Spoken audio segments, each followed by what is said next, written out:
Hi everyone, this is Katie Groves. This is a really hard testimony for me to make, and I've been struggling to make it for a bit now, but I think I've finally arrived on how to do it, so hopefully this will work.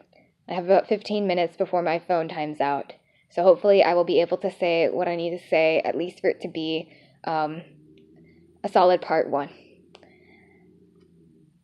So, I had a huge piece of integration happen yesterday, absolutely gigantic, one of the most important pieces.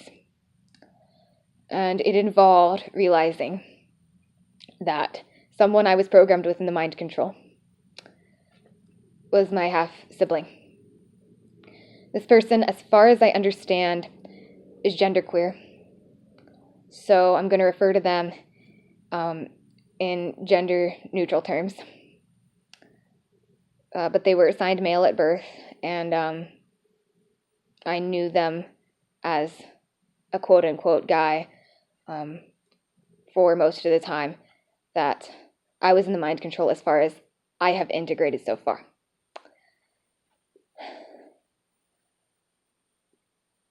They're the person that I made that singing video for, that I said was for my MK twin. I'll put a link to that in the description below. It's rather heartfelt, and I had to hold the camera in my hands because I had too much anxiety about having it out of my hands. So the video looks kind of silly, but it was a very heartfelt singing video, and I said some things in the description that will provide context. I don't know how many of you know what twinning is, but it is an extremely intense form of programming, one of the most intense, and it involves trauma bonding between slaves who are made to feel like they are two halves of a single soul. And I'm going to get emotional here, I'm sorry. This is really hard. This person saved my life. I know that some people may chalk my insistence upon this up to the trauma bonding, but I swear that, unbeknownst to my abusers, this person had a profound spiritual connection to me that enabled them to cast some kind of protection around me when I was tiny, an infant, before I was born perhaps, definitely by the age of 2. I know for sure that they had done this. And they are the principal reason that I am here, speaking now. I absolutely do not give them full credit for my freedom. I had to fight my way out with everything that I had, but they shielded me and loved me, and they gave me an opportunity to do it that otherwise probably would not have had.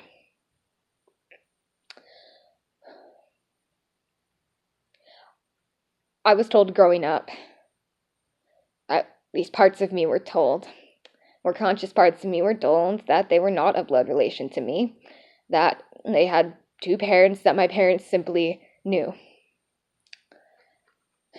But I have finally accepted the truth, which is that they are my father's son. Or I should say, I'm sorry, they are my father's child. I didn't mean to misgender them.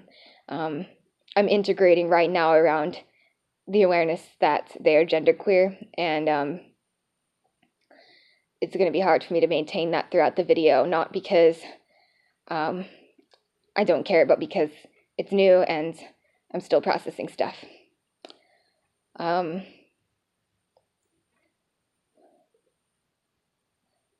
Part of what makes this so painful is that this person was paired with me to be in a romantic and sexual relationship when I was 15 years old, and they were 23.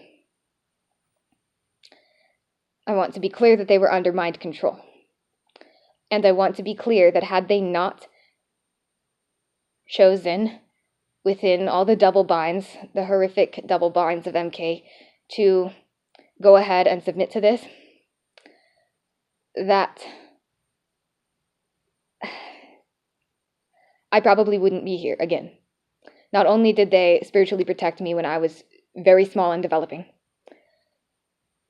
heavily, but when I was 15, they did some very extreme things in order to try to free me that coincided with my attempts to free myself that were already ongoing, and synced up to where after a year of heavy meth use together in a very dysfunctional, messed up romantic and sexual relationship, I really honestly don't want to call it romantic because I've come to find that I don't have romantic feelings towards this person. I'm aware now that they're my half-sibling and I don't feel that way about them.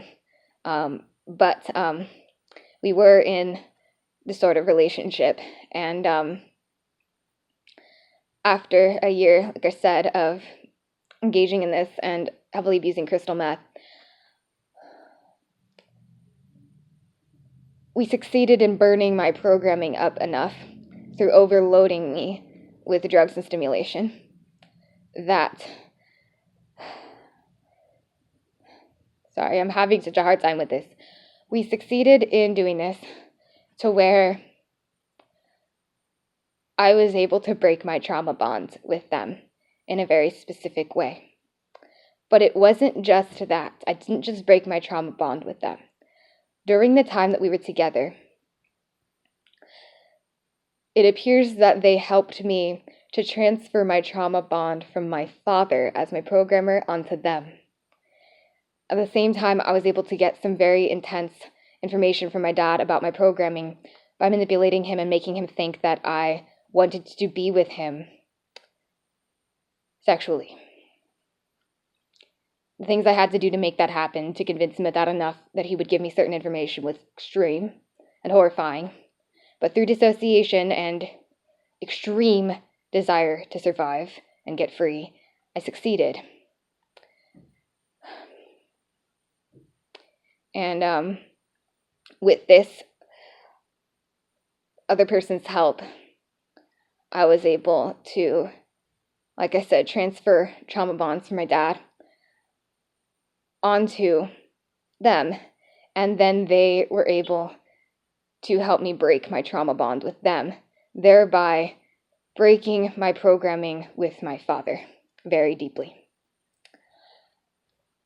I remember when it happened, the big moment. I had just turned 17. It was around Christmas time. Me and this person had already broken up as a couple, but we're still in contact. And finally, after they had come back for a brief time and it looked like we might be getting back together, they ended up getting together with someone else in the mind control. And they sent me a text when I reached out to them as to why they suddenly stopped talking to me. And they said, "You're wonderful, but I'm with someone else now." And those words acted as a trigger to shatter my bond. And infantile pain and trauma came up. It flooded me, and I was sobbing out of the absolute most innermost depths of my being. I can't explain it very well, but it was an attachment wound, a humongous attachment wound from childhood. It was a foundation for my programming. And when I broke down sobbing like that, I remember I started calling them over and over again. I'd never understood people who did that when someone broke up with them. And they started calling them over and over again. I always thought that was obsessive and creepy and stalkerish. And I'm not saying that it isn't, but I started doing it because the level of abandonment trauma that I felt was just absolutely unbelievable. But it set me free. And after that, I had to deal with the fact that I had really fucked up my brain through the drugs that I had been taking. And I was afraid that I may not actually be able, that I was afraid that I might not have been able to actually get out of MK because I didn't have enough cognitive functioning left. But the freedom that came from that emotional healing, as agonizing as it was, it carried me through to be able to slowly get myself off of various substances. I started staying away from meth, and I slowed way down on psychedelics that I had been using. Part of the psychedelic use was an attempt to conceal the deprogramming that was being done with this person.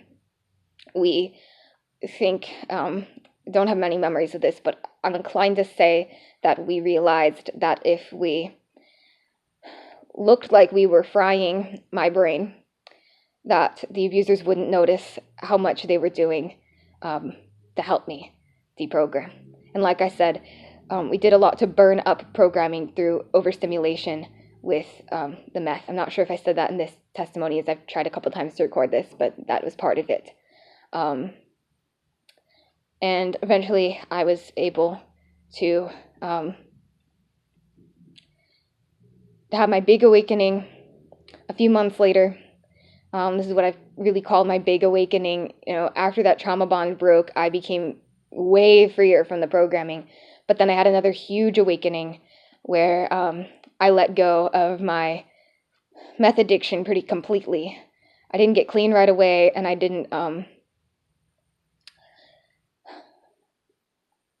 even remember what I was just about to say. This is so difficult. Yeah, like I said, I stayed away from meth a lot for a few months before then, but then I had this big breakthrough where I really detached from it. And while I didn't get clean right away, I really feel like I ceased to be an addict in the same way that I was before. And that enabled me to really start breaking through on the programming. And the rest of it doesn't have that much to do with this person anymore. There was still stuff with them. And I guess I'll say that there was a moment that was very profound that once again saved me. I started to get redirected into heroin addiction.